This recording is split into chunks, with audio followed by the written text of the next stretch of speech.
Welcome. Have you heard that word yet enough? Welcome.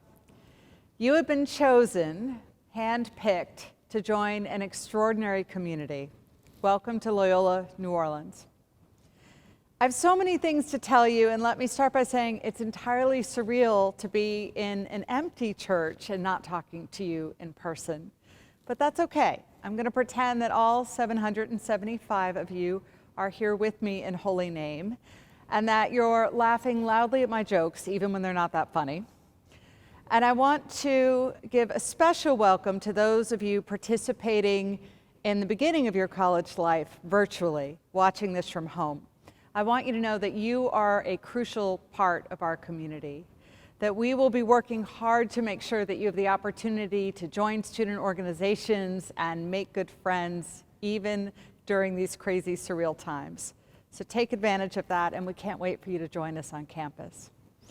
You would normally get to see the entire faculty welcoming you wearing their academic robes, which come in every possible color. And to be honest, if we could get away with it, we would wear these every day. But most of all, we can't wait to see you wearing them in 4 years when you graduate. Let me tell you about this remarkable university that you have chosen and been chosen by. First, you're part of a much bigger community than Loyola, together with Georgetown and Fordham and 170 universities all around the world. You are becoming part of a proud tradition of 500 years of Jesuit education. And you should be very proud of that. The Jesuits helped to create higher education as we know it, founding the most prestigious universities across Europe and then spreading them all over the world. Jesuit education stands for excellence. Jesuits produced pioneering scientists and mathematicians. They had brilliant students like Galileo, who annoyingly disproved everything they thought they believed about astronomy. They thought, in a way that wasn't particularly popular back in the 1500s, that God wanted us to understand everything about creation, to ask the hard questions, to learn more, to strive more, to understand more.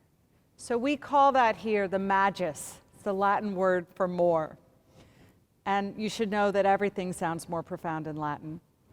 You will brag about being Jesuit educated for the rest of your life. But here's a secret hitch to that Jesuit education, because when we choose you for your abundant talent, when we push you and help you hone your skills and support you, we don't do that just for you, because no pressure, but what we expect of you is to go out there and make the world better with all those skills. To be the brave person in the room who always speaks up and challenges the way things are done and asks why they can't be different. To lead lives that matter. Some of you came here because of these Jesuit values you'll hear so much about, and some of you came here for entirely different reasons. But I want you to know that whatever your faith, whether or not you believe in a faith, this is a community brought together by those values. And I promise you, they will mean everything to you. And let me say this. I remember going to college and being a little embarrassed about being religious, of being made to feel that way. It was the first time it really hit me how many negative stereotypes there are about faith. But this is a community where we celebrate faith. That's true of our own Catholic faith and what attracts many of you from other faiths, eager to proudly express your own identities. We love our faiths enough also to push on them, to struggle with them, to make them part of us. And this is also a community where we celebrate values themselves, whether rooted in faith or in the deep and abiding belief that people should do right by each other. In other words, this is a university where we most want you to be yourself, not some cookie-cutter version, but truly yourself, and with a lot of hard work, the very best version of yourself. Class of 2024, you come from 44 states and 16 countries. More than 40% of you are from quite nearby, so the rest of you have plenty of people who can teach you about New Orleans, what a second line is, how to start working on your Mardi Gras costume now, how to mispronounce French enough to get all the street names right. And for the local students, know that we have brought the whole world to you. A third of you, and we are so proud of this, are the first in your family to go to college. You come from backgrounds of poverty and privilege and everything in between. You represent every race, religion, ethnicity, hairstyle, favorite Minecraft character, way of learning, and musical preference. Whether you love country music or opera, or find yourself in difficult moments as I do, wondering what Beyonce would do, you all bring your own unique experience. I have to tell you that last year's entering class is super proud of having been the most diverse in Loyola's history. They brag about that a lot, and I'm afraid you didn't quite top them this year. But you came close. Slightly more than half of you are students of color. Now, part of what we've all gone through this summer, each in our own way, has been an enormous reckoning with the subject of race and justice in this country. A huge shift in our willingness collectively to admit how many of our systems are set up in ways that are profoundly unfair, and how much work has gone into the effort to divide us from each other. I want you to know that universities are one of the few places in life right now that bring people together across all those differences and make them into a community. And there are few universities that do that as well as Loyola does. You are a student body that literally represent the demographics of your generation. Now, as you know, diversity does not guarantee inclusion or equity.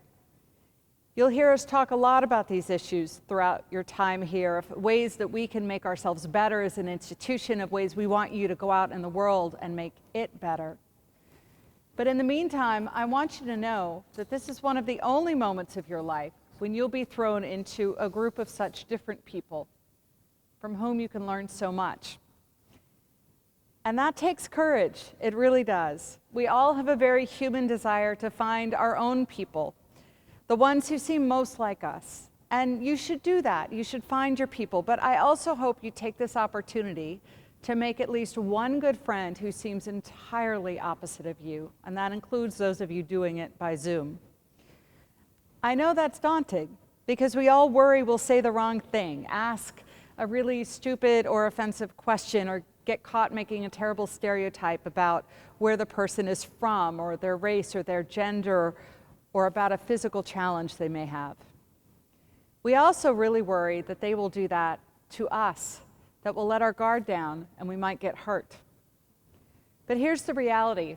We've all said this stupid thing. We have all, at points in our lives, engaged in stereotypes or made someone feel small or judged. We've slipped up. But I want you to be brave and try anyway. And I want you to forgive yourself when you slip up, and to forgive others when they slip up with you. Self-righteousness feels really good in the moment. Trust me, I know. But to use one of the really best teaching moments of the Bible, those of us without sin should not be throwing stones, and none of us haven't made a mistake. So what Loyola is really good at, not nearly perfect, but really good at, is leading with empathy. And that's what I hope you will do as you create your own wolf pack in this community. And here's the reward for doing that, because you don't actually know who your people are yet. For those of you meeting in smaller groups watching this right now, you can look at each other's faces and wonder who your friends will be. But you can't tell yet. You don't know by where they're from, or whether they came from a similar neighborhood from you, whether they grew up on a farm or in a city, poor or rich. It doesn't matter what the politics they were raised with were, or the language their parents spoke. You don't know who they are as people yet. I learned this lesson the hard way once when I was first teaching, actually here at Loyola Law School. I had a student who was 26 and from Maryland and very pretty and blonde, and she used to fall asleep in my class all the time, and I thought I had her pegged as entitled. And then she came up to me towards the end of the semester and apologized for having been so distracted, and let me know that When she was growing up, her parents were alcoholics and drug addicts. And the minute she turned 18, she went to court and fought for custody of her little brother and sister to rescue them.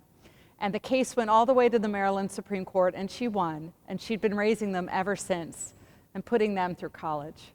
And I was so embarrassed because I had gotten it entirely wrong. You don't know who people are yet. You don't know how much you may have in common with them. So here are the kind of people that you are about to meet in your class. Some of you are already world-class musicians, playing in everything from orchestras to rock bands to mariachi groups. A few of you have already created remarkable nonprofits. Many of you are gifted athletes. One of you is a black belt in karate who wants to become a stuntman in film. Another of you grew up helping your dad manage his nightclub. You are remarkably interesting people, and I can't wait to meet you, and I can't wait for you to meet each other. And I hope that you will be kind to each other. You collectively, you determine the quality of this community. Ordinarily, I'd be talking about how we treat each other in the context of all sorts of normal things, but the world has just given us a giant walloping reminder that how we treat each other is literally life or death. What we do, as we all know, during a pandemic affects other people. It's a terrible fact that your decision about whether to crowd into a party on Saturday night may literally determine whether the person who serves you your food in the dining hall gets terribly sick and has to go to the hospital. It may literally determine whether the campus is able to stay open for all of you. That is a terribly unfair burden. This is a moment in your life when you're desperate to be free, where the thing you most want in the world is to make friends and connect to people. But here's what I hope you will learn from this. It was always true that what we do affects others. Some of those choices are big, obvious moral decisions that come clearly wrapped as something you have to agonize about, but most of them are small. They go beyond your notice, but collectively, they matter enormously to the kind of person you are and how you treat other people. So you are now part of a generation around the world that has had an enormous reminder of that fact, that you will grow as people more quickly and thoroughly than anyone else. I want you to think back to your February self. Do you feel changed from that person who had to worry so much less about these things? This experience will change us. As hard as it is, we will have no choice but to become stronger. You already have. And if we're paying attention, we'll also become better people. Someday, believe it or not, you are going to tell your grandchildren about this crazy, surreal time, and you'll have these stories to tell, and I hope that they are stories you are proud of sacrifice, of heroism, of courage and faith. Now, I've been trying to remember back when I started college, which was a very long time ago. I remember being so excited, but also incredibly anxious. And I didn't even have a pandemic to be nervous about. I was nervous about getting a bad grade on a test, or sleeping through a class, or saying the wrong thing to a friend. Is any of this sounding familiar? I can tell you that I still feel that way a lot of the time, particularly at this moment of running a university during a pandemic, because there's no playbook for this. Now, you know how people trying to be kind tell you, don't worry, it's all going to be fine. You're not going to trip up. But what I need to tell you is they mean well, but they're wrong. We will, you and I, make mistakes. We will stumble. I can guarantee that. We will fail sometimes. The measure of us is not whether we stumble, it's how we react. It's how well we pick ourselves up and get up and keep going. Now, for some of you, that will be easier because you've had parents and teachers and everyone around you whispering in your ear that you are extraordinary and you can do anything you set your mind to. And when you fall, you pick yourself up, you try harder, you move on. But many of us have not had that constant reassurance from the world. And for you, stumbling may mean that you doubt yourself entirely, that you suddenly think you don't belong here at all. You think everyone's watching you and laughing. And I remember feeling that way. And when I got a little bit older, I thought, well, maybe people aren't talking bad about me. And I can laugh at myself and not worry about people judging me. And when I got a lot older, I realized that most of the time when I stumble, people are actually rooting for me to get back up. Honestly, they like you more when you're human. So here's what I need you to know. You all belong here. You have what it takes to succeed. When you do badly on a quiz, it's usually not because you don't belong here, but just because you need to study harder or differently, or to learn the subject a little bit differently than you did, or to reach out for help. Because each and every one of you is smart enough, whether you think in numbers or in pictures, whether you learn visually or by listening, you have what it takes to be here, to learn and stretch yourself. And even intelligence changes over time. Brains get smarter when they're challenged. So when you are learning, you are literally making yourself more intelligent. So do me a favor.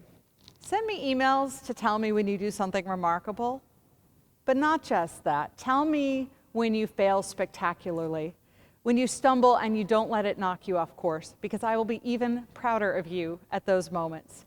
And when you see me stumble in these years ahead, which I inevitably will, know that I'm still learning and growing too, that I'm trying hard not to get defensive or to be embarrassed, but to pick myself up and learn the lesson I need to learn and to go forward.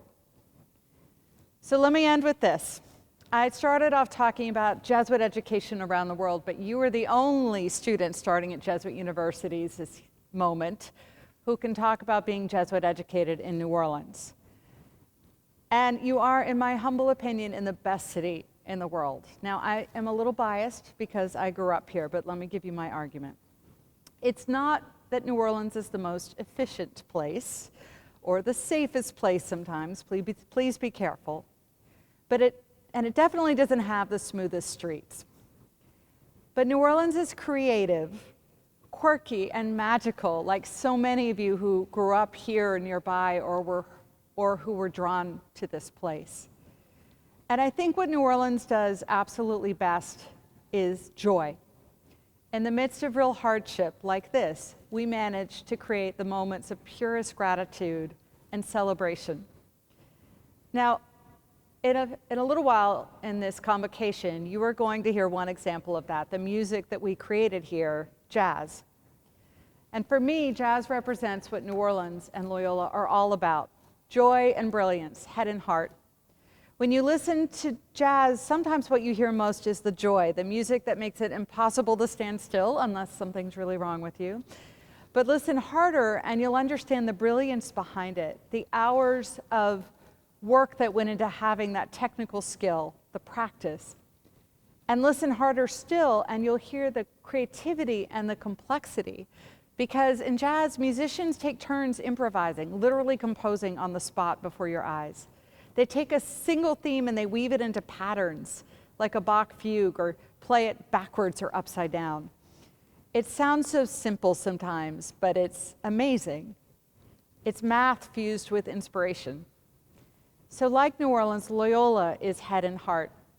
Here you will glory in learning. You'll find connections you never expected between fields. You'll work harder than you ever have before. You'll celebrate with us. This is a place that revels in music and food and all of the things that makes life sweet. You are here to find your own voice by thinking differently, to be the very best version of yourself. And you are at a place that will support you and lift you and pray for you. A place that cares about how much you learn, but also about the kind of person you become.